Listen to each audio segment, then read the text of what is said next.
Lately, I've tried to reduce most injuries. When I first started coaching years ago, we had a lot of shoulder issues. We would have a lot of knee problems. And the shoulder issues I've reduced by dropping off of doing a lot of bench press.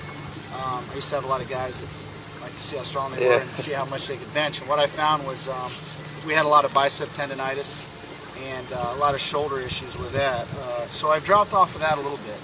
Also, we spend a little bit more time doing an active warm-up.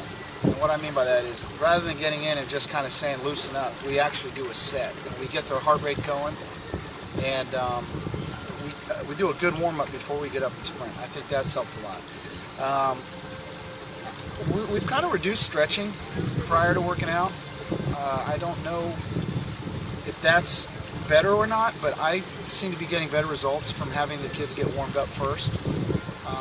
And they get loose that way rather than standing there stretching and then getting in and expecting to be ready to do something fast.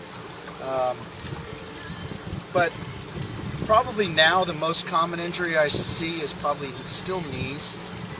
Probably because of the breaststroke kicking we do. A lot of breaststrokers have issues, and a lot of the dry lands we do a lot of squats, jumps, a lot of running. So there's still pavement pounding, and I think that's probably what's causing most of the knee problems.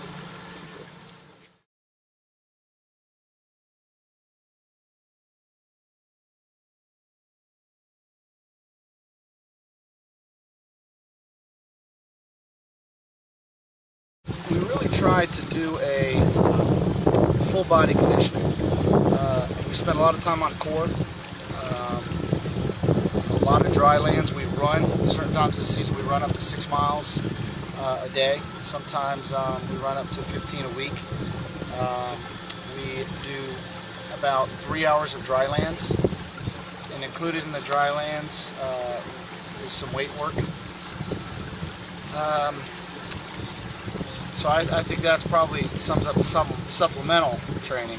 I guess you're saying outside of what's in the pool, right? Mm-hmm. Anything specific for Matt versus other swimmers? No. When you get a certain level, you have to challenge yourself, and you have to go harder and harder every time. So he's at a level above most of the other swimmers. I've got to train him harder. I've got to expect more from him during workouts. Different, no, but performance-wise, I expect more from him than a lot of the other kids.